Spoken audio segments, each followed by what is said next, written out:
करें और अलाव जलाने की कार्रवाई करें जो मुख्य चौराहे हैं वहाँ पर, और इसके लिए उनको आवश्यक धनराशि भी दी गई है, और यदि कहीं ऐसी कोई इसमें कमी पाई जाएगी तो उसको भी ठीक किया जाएगा। पहाड़ में ठंड की दोहरी मार पड़ रही है, झरने और पानी के स्रोत जम चुके हैं, वहीं शहर ने ठिठुरन को और ज्यादा बढ़ा दिया है। दूसरी तरफ लोग बारिश और बर्फबारी की राह देख रहे हैं ताकि सूखी ठंड के अटैक से थोड़ी राहत मिल सके। न्यूज़ 18 के लिए उत्तरकाशी से बलबीर की रिपोर्ट।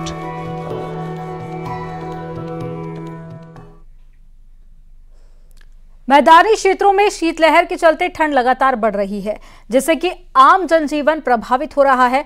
आपको बता दें कि कोहरे के चलते तापमान में भी गिरावट दर्ज की गई है, लेकिन रात्रि में वाहन चलाने वालों को दिक्कतों का सामना करना पड़ रहा है। दुर्घटनाओं की अधिक आशंका बनी रहती है। तो वहीं नगर निगम और प्रशासन ने भी शहर के कई जगहों पर अलाव की भी व्यवस्था की है ताकि लोग ठंड से बच सके। निगम ने सड़क के किनारे रहने वाले असहाय और गरीब लोगों को रैन बसेरे की व्यवस्था दी है ताकि कोई सर्द रातों में खुले आसमान के नीचे ना सोए। नगर आयुक्त का कहना है कि ठंड के मद्देनजर नगर निगम पूरी व्यवस्था की तैयारी कर चुका है ताकि लोगों को कोई भी परेशानी ना हो। नगर निगम में शुरुआत में 5 जगह पे अलाव शुरू किया गया था, जो बढ़ा के 10 जगह कर दिया गया है, और भी जहां से डिमांड आएगी वहां भी अलाव जलाया जाएगा। शीतलहर को देखते हुए इसको बढ़ाया भी जा रहा है। रैन बसेरा नगर निगम कॉम्प्लेक्स में रैन बसेरा है जिसमें अभी 12 बेड हैं, और फिलहाल एक आदमी आया था परसों, लेकिन वो भी रात भर केवल रहा चला गया। उसके बाद अभी फिलहाल खाली है। उत्तरकाशी में सिलक्यारा टनल घटना के बाद से चारधाम ऑल वेदर रोड परियोजना की सिलक्यारा पोलगांव बडकोट सुरंग का निर्माण कार्य अभी पूरी तरह से बंद है। सुरंग का निर्माण कार्य कब शुरू होगा, इसको लेकर अभी अनिश्चितता की स्थिति है, और बस सिलक्यारा में मौजूद कंपनी के कुछ श्रमिक इसी इंतजार में बैठे हैं कि सुरंग निर्माण शुरू करने के आदेश जल्द ही मिल जाएंगे। और अभी तक सुरंग निर्माण को लेकर आदेश न मिलने पर सिलक्यारा सुरंग निर्माण में लगी मशीनें और साथ ही श्रमिकों को नवयुग इंजीनियरिंग कंपनी अपनी दूसरी परियोजनाओं में भेज रही है। ठेकेदार के जरिए काम करने वाले करीब 200 श्रमिकों को बीते वर्ष दिसंबर में घर भेजा गया है। सिलक्यारा टनल घटना को लगभग 50 दिन का से ज्यादा का समय हो गया है, और सवाल ये खड़ा हो रहा है कि ये टनल का कार्य है कब शुरू होगा। इसमें ग्राउंड जीरो पे न्यूज़ 18 है, और न्यूज़ 18 के पास जो इनपुट है वो हम आपको बता सकते हैं कि सूत्र बताते हैं कि जो कंपनी में है वो इस जो हादसा हुआ उसके बाद जो कंपनी है लगातार घाटे में चल रही है, और जो कंपनी के जो कई कर्मचारी हैं उनका ट्रांसफर कर दिया गया है। जो मशीनें यहाँ पे थी उसको वापस भेज दिया गया है। तो बड़ा सवाल ये खड़ा होता है कि अब जब ये काम है जो कंपनी ने जो 2024 में इसको बनवाने का वादा किया था, NHIDCL ने कहा था कि 2024 में जो ये टनल है इस पार से दूसरी छोर पहुंच जाएगी, क्योंकि लगभग 4 किलोमीटर का कार्य पूरा हो चुका है और लगभग 480 मीटर का कार्य और होना है। पर सवाल ये खड़ा हो रहा है कि अब ये काम कब शुरू होगा, क्योंकि कंपनी की स्थिति लगातार बिगड़ती जा रही है। जिस तरह से टूट अंदर हुई और उसके बाद जो खर्चा आया और जिस तरह से काम बंद पड़ा हुआ है और जांच जिस तरह से बैठी हुई है, तो लगातार सवाल ये खड़े हो रहे कि अब काम कब शुरू होगा,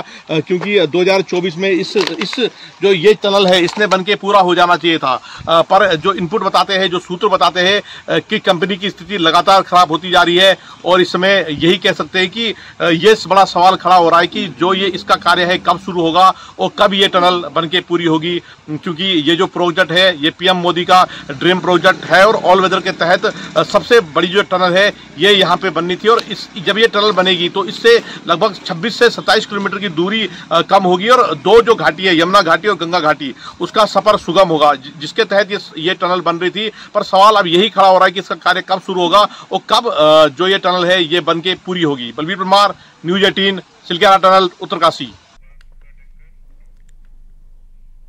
केंद्रीय रक्षा मंत्री राजनाथ सिंह आज हरिद्वार पहुंचेंगे। पतंजलि योगपीठ के नए गुरुकुलम परिसर के शिलान्यास में शामिल होंगे।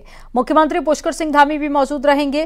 केंद्रीय मंत्री अर्जुन राम मेघवाल और साथ ही दूसरे बीजेपी नेता भी कार्यक्रम में पहुंचेंगे। ज्वालापुर स्थित स्वामी दर्शनानंद महाविद्यालय परिसर में यह कार्यक्रम का आयोजन किया जाएगा।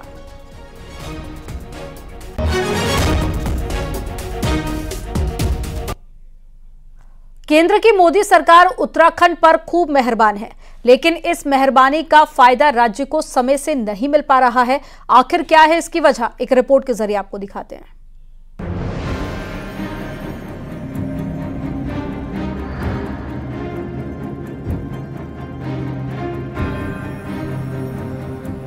अभी आपकी योजनाएं 1088 करोड़ यहाँ का है टोटल।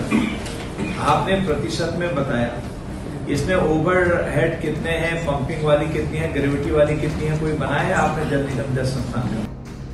केंद्रीय राज्य मंत्री अजय भट्ट की ये नसीहत सरकारी अधिकारियों को है, जो लगातार कहने के बाद भी विकास योजनाओं से जुड़े प्रोजेक्ट समय से पूरे नहीं करा पा रहे और करोड़ों की विकास योजनाएं अधूरी पड़ी हैं। लेकिन लेट लतीफी के बावजूद सरकारी अधिकारी कॉन्ट्रैक्टर से काम नहीं करवा पा रहे। अब तो हालात ऐसे हैं कि केंद्रीय मंत्री को नोटिस जारी करने का फरमान तक सुनाना पड़ा है। देखने में ये आया है कि कुछ माननीय लोग जो हमारे कॉन्ट्रैक्टर होते हैं, उन्होंने हर स्टेट में काम लिया है। यूपी में भी है, हिमाचल में भी है, पश्चिम बंगाल या फिर कहीं और जगह जहां जहां स्टेट्स में है 6-6, 7-7, 8-8, 10 जगह लिया है, उत्तराखंड में भी है, और उतना काम खींच नहीं पा रहे हैं। तो हमने कहा है कि तत्काल प्रभाव से नोटिस दीजिए, अगर कोई काम में रुचि नहीं लेते हैं तो दूसरे कॉन्ट्रैक्टर बुलाइए। जाहिर है केंद्र की मोदी सरकार उत्तराखंड पर बजट के लिहाज से खूब मेहरबान है। देवभूमि उत्तराखंड से पीएम मोदी का प्यार किसी से छिपा नहीं है, लिहाजा सड़क, बिजली, पानी और नए तरह के प्रोजेक्ट्स के लिए इतना सारा बजट देने के बावजूद इसका इस्तेमाल समय से नहीं हो पा रहा और इसके लिए साफ तौर पर राज्य के ढीली सरकारी मशीनरी जिम्मेदार है, जिसके पेज टाइट होने का नाम नहीं ले रहे। हल्द्वानी से न्यूज़ 18 के लिए शैलेंद्र नेगी की रिपोर्ट।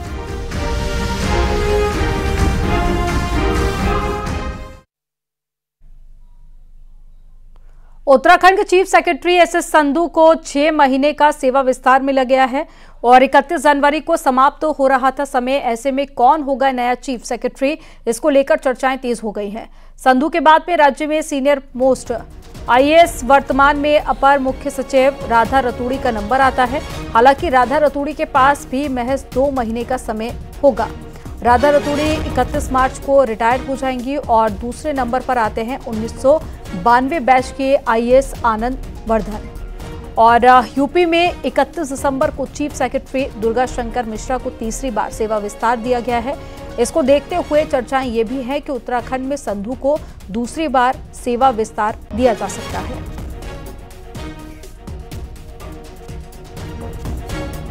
से ज़्यादा अगर कोई एक्सटेंशन हो, 6 महीने तक का एक्सटेंशन भारत सरकार के अनुमोदन से दिया जा सकता है।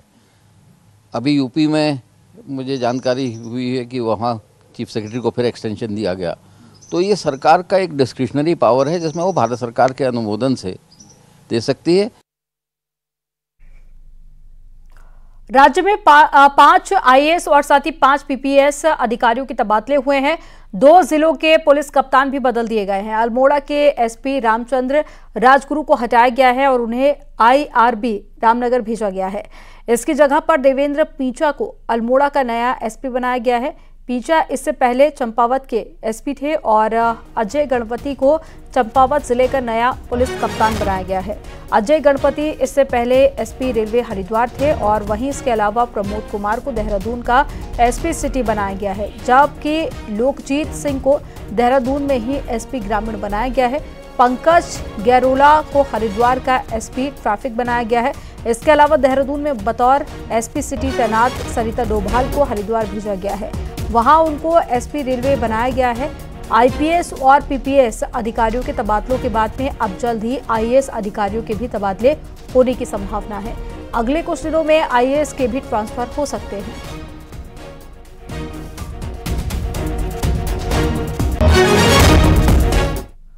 रुद्रपुर के जखोली ब्लॉक में अवैध पातन एवं वन उपज की तस्करी कर ले जा रहे 4 लोगों को वन विभाग ने धर दबोचा है और दक्षिणी जखोली की टीम द्वारा गुरुवार देर रात चेकिंग के दौरान एक इनोवा कार को रोका गया, जिसमें 202 काजल की गांठें बरामद हुई हैं। पूछताछ के बाद में पता चला कि वन उपज तस्करी का कार्य उत्तराखंड एवं हिमाचल प्रदेश में भी किया जा रहा था। गाड़ी को सीज कर सभी के खिलाफ संगीन धाराओं में मुकदमा दर्ज किया गया।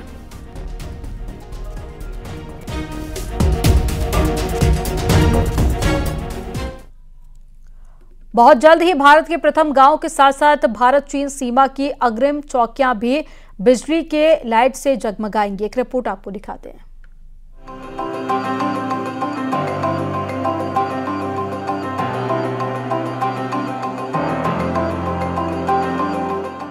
भारत चीन सीमा पर सड़क पहुंचने के बाद अब बिजली पहुंचाने की तैयारी की जा रही है, जिसका प्रस्ताव केंद्र सरकार को विद्युत विभाग ने भेज दिया है।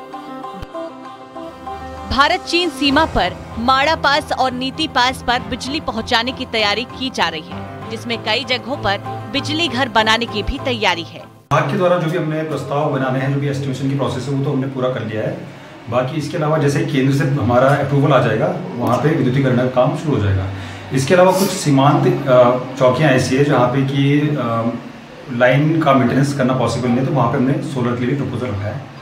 विद्युत विभाग की इस पहल की स्थानीय लोग भी सराहना कर रहे हैं। भारतीय सीमाओं को और मजबूत करने का ये प्रयास धरातल पर उतरेगा तो 20,000 से 25,000 फीट की ऊंचाई पर बनी भारत की अग्रिम चौकियों में बिजली पहुंचने से सेना के जवानों को बहुत बड़ी राहत मिलेगी।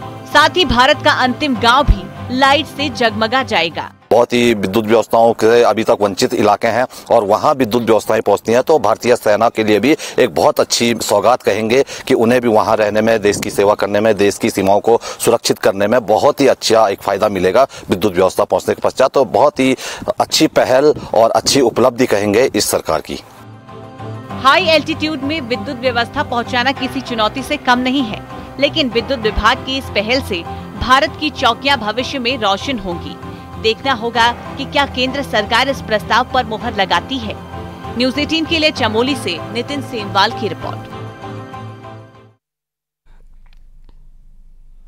टिहरी झील मेगा प्रोजेक्ट के तहत में टिहरी झील और आसपास के क्षेत्र के साथ ही अब नई टिहरी शहर को भी पर्यटन की दृष्टि से डेवलप किया जाएगा, जिसके तहत में 6 क्लस्टर पर काम किया जा रहा है और कंसल्टेंट द्वारा सर्वे की कार्रवाई भी की जा रही है।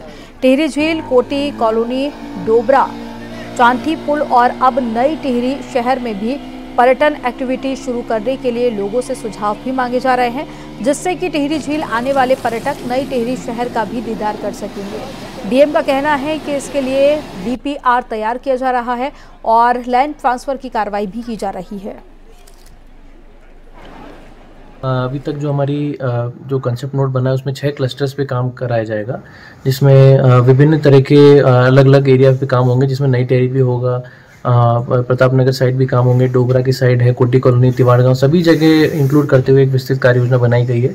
इसमें जो कंसल्टेंट नियुक्त किए गए हैं शासन के द्वारा, उनके द्वारा भी डीपीआर गठन की कार्रवाई चल रही है और लैंड ट्रांसफर भी हमारे द्वारा कराया जा रहा है।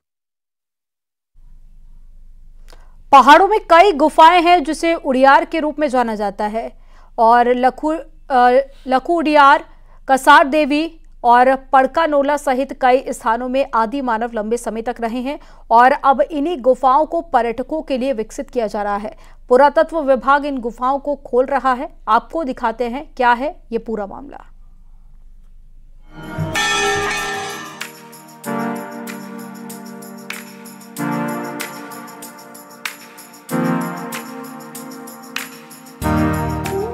जागेश्वर धाम, चितई गोलू मंदिर और कसार देवी क्षेत्र में कई ऐसी गुफाएं हैं जहां आदि मानव ने अपना जीवन बिताया था। जब मनुष्य खाना बदोश जीवन जी रहा था, तब इन्हीं गुफाओं में रहता रहा होगा।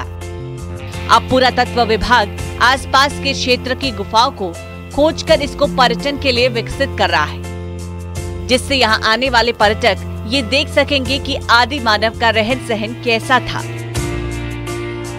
वहीं इन गुफाओं के विकसित होने से रिसर्च करने वाले युवाओं को भी फायदा मिलेगा। अभी यहाँ पर जो है इस प्रकार के सेला से लखुडियार के अलावा जैसे फलकानौली है, फलसिमा है, हतवाल घोड़ा है, कसार देवी है, सिल्ली है, लुएथाव है, इस प्रकार से हमारे 8-9 जगह पर इस प्रकार से अभी मिले हुए हैं। इतिहासकार भी बताते हैं कि कुछ गुफाओं को तो आदि मानव ने सजाकर रखा था, लेकिन कई गुफाओं में कुछ भी निशान नहीं मिलते हैं।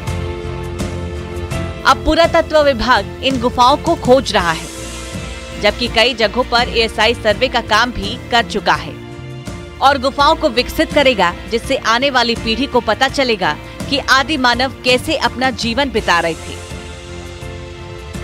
ये प्रागैतिहासिक मानव के द्वारा बनाए गए शैल चित्र हैं, जिस समय आदमी खानाबदोश था और उसको मकान बनाने का आइडिया नहीं था, उस समय गुफाओं में निवास करता था और जहाँ पर लंबे समय तक गुफाओं में रहे हैं, वहाँ पर इनने अपने ग्रह को सज्जा के रूप में विभिन्न प्रकार के चित्रों से अलंकृत किया है।